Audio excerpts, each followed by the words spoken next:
غزوہ خندق کے بارے میں سنیے۔ عمرو بن عبدود، جس کو حضرت علی رضی اللہ تعالیٰ عنہ نے قتل کیا۔ عمرو بن عبدود عربوں کے ایک بہت بڑے بت کا نام تھا۔ اس کے نام سے مشرکین اکثر اپنا نام رکھ لیا کرتے تھے۔ عمرو بن عبدود مشرکین کا ایک شاہ زور پہلوان اور سردار تھا، جسے حضرت علی رضی اللہ تعالیٰ عنہ نے جنگ میں اپنی تلوار سے موت کے گھاٹ اتارا تھا۔ امام شافعی رحمۃ اللہ علیہ فرماتے ہیں کہ غزوہ خندق میں عمرو بن عبدود جنگ کی دعوت دیتے ہوئے میدان میں اترا اور وہ سر سے پاؤں تک لوہے سے ڈکا ہوا تھا۔ اس کی پکار پر حضرت علی رضی اللہ تعالیٰ عنہ کھڑے ہوئے وہ عرض کیا، یا رسول اللہ صلی اللہ علیہ وآلہ وسلم، میں ہوں۔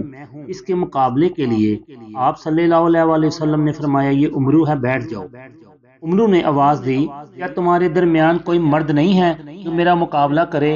اور عمرو کہنے لگا، اے مسلمانوں، تمہاری جنت کہاں ہے جس کے بارے میں تمہارا دعویٰ تھا کہ تم میں سے جو بھی مارا جائے گا وہ جنت میں داخل ہوگا؟ اب تم میں سے کوئی میرے مقابلے کے لیے کیوں نہیں نکلتا؟ حضرت علی رضی اللہ تعالیٰ عنہ کھڑے ہوئے اور عرض کیا، یا رسول اللہ صلی اللہ علیہ وآلہ وسلم، میں اس کا مقابلہ کروں؟ آپ صلی اللہ علیہ وآلہ وسلم نے فرمایا، یہ عمرو ہے، بیٹھ جاؤ۔ تیسری مرتبہ پھر عمرو نے دعوت جنگ دی۔ حضرت علی رضی اللہ تعالیٰ عنہ کھڑے ہوئے اور عرض کیا، یا رسول اللہ صلی اللہ علیہ وآلہ وسلم، میں اس کا مقابلہ کروں گا؟ آپ صلی اللہ علیہ وآلہ وسلم نے فرمایا، یہ عمرو ہے۔ حضرت علی رضی اللہ تعالیٰ عنہ نے عرض کیا، اگر یہ عمرو ہے تو آپ صلی اللہ علیہ وآلہ وسلم اس کی کچھ پرواہ نہ کریں۔ رسول اللہ صلی اللہ علیہ وآلہ وسلم نے حضرت علی رضی اللہ تعالیٰ عنہ کو اجازت دے دی۔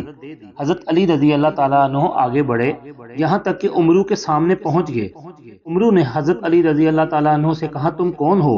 حضرت علی رضی اللہ تعالیٰ عنہ نے فرمایا، میں علی بن ابی طالب ہوں۔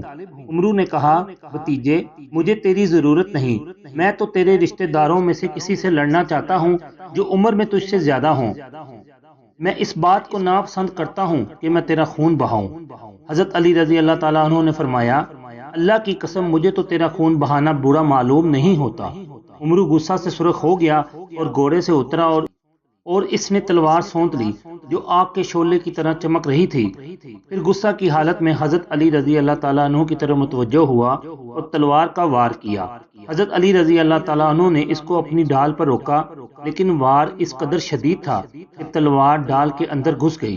حضرت علی رضی اللہ تعالیٰ عنہ کے سر مبارک کو بھی زخمی کر دیا۔ حضرت علی رضی اللہ تعالیٰ عنہ نے عمرو پر حملہ کیا تو وہ مردہ ہو کر زمین پر گر پڑا۔ فضا غبار آلود تھی، اس لیے جنگ کا منظر کسی کو دکھائی نہیں دیا۔ حضرت محمد صلی اللہ علیہ وآلہ وسلم نے تکبیر کی آواز سنی تو رسول اللہ صلی اللہ علیہ وآلہ وسلم نے جان لیا کہ تحقیق علی رضی اللہ تعالیٰ عنہ نے عمرو کو قتل کر دیا ہے۔ حضرت علی رضی اللہ تعالیٰ عنہ کی تلوار کا نام ذوالفقار تھا۔ حضرت علی رضی اللہ تعالیٰ عنہ کی تلوار کو ذوالفقار اس لیے کہا جاتا تھا کہ اس کے وسط میں نشانات تھے اور یہ تلوار منبع بن حجاج کی تھی۔ نبی اکرم صلی اللہ علیہ وآلہ وسلم کو غزوہ بدر میں اس کے سامان میں سے ملی تھی۔ آپ صلی اللہ علیہ وآلہ وسلم نے یہ تلوار حضرت علی رضی اللہ تعالیٰ عنہ کو دے دی تھی۔ یہ تلوار خانہ کعبہ کے قریب پائے جانے والے دفینے کے لوہے سے تیار کی گئی تھی جو جرہم یا کسی اور کے دفینہ کے ساتھ برآمد ہوا تھا۔ اللہ تعالیٰ کمی بیشی کو معاف فرمائے۔ لائک اور شیئر کر دیں، چینل کو سبسکرائب اور فالو کر دیں۔